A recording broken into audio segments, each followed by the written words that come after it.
નમસ્કાર, Shri Sharda school news પોડકાસ્ટમાં આપનું હાર્દિક સ્વાગત છે. આજના વ્યક્તિ વિશેષમાં આપણે વાત કરીશું સિગમન્ડ ફ્રોઈડની.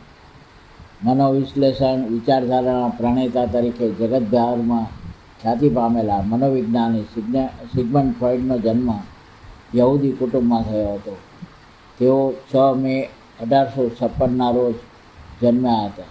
4 વર્ષની વયે તેઓ પરિવાર સાથે વિયેના આવ્યા.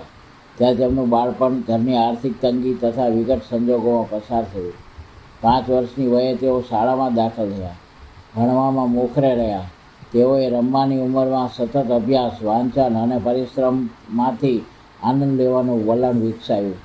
17મી વર્ષની વયે તેઓએ ઉજ્જવળ સફળતા સાથે શાળાનું શિક્ષણ પૂરું કર્યું. ત્યારબાદ તેમણે તબીબી વિદ્યાનો અભ્યાસ કરવાનો નિર્ણય લીધો. ઈસવીસન 1873માં તેમણે વિયેના યુનિવર્સિટીમાં પ્રવેશ મેળવ્યો.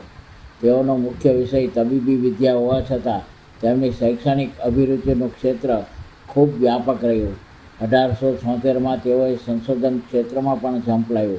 તેમણે 1885માં મજ્જાકીય રોગો વિશેના તેમના સંશોધનો અને નિરીક્ષણોના આધારે ઘણા પુસ્તકો પ્રકાશિત કર્યા છે. ત્યારબાદ તેઓ મજ્જા વિકૃતિ શાસ્ત્રના પ્રાધ્યાપક તરીકે નિયુક્ત થયા.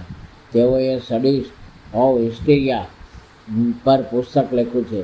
સમગ્ર જીવન દરમિયાન ફ્રોઈડે ઘણા બધા પુસ્તકો, લેખો, સંશોધન અહેવાલો લખ્યા છે. તેમના અચેતન મનના સિદ્ધાંતે વિચારકો અને વૈજ્ઞાનિકોમાં ખળભળાટ મચાવેલો. છેલ્લા 100 વર્ષમાં વૈચારિક ક્રાંતિમાં વિશિષ્ટ પ્રભાવ પાડનારાઓમાં ફ્રોઈડનું સ્થાન મોખરે રહ્યું. તેમના વિચારો અને સિદ્ધાંતોનો પ્રભાવ ચિકિત્સા ક્ષેત્ર અને સંશોધન ક્ષેત્રે ખૂબ જ પ્રબળ અને વ્યાપક બન્યો. તે ઉપરાંત રોજિંદા જીવનને સમજવામાં, સાહિત્ય કળાઓને મૂલવવામાં, ધર્મના રહસ્યો સમજવામાં અને સાંસ્કૃતિક ઘટનાઓ સમજવા સુધી તેમનો વ્યાપ વધતો ગયો. જિંદગીના છેલ્લા 16 વર્ષ તેઓ વિકટ પરિસ્થિતિમાં જીવ્યા.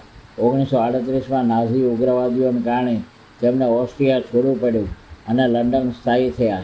ત્યાં 23 સપ્ટેમ્બર 1939ના રોજ તેમનું અવસાન થયું. અસ્તુ.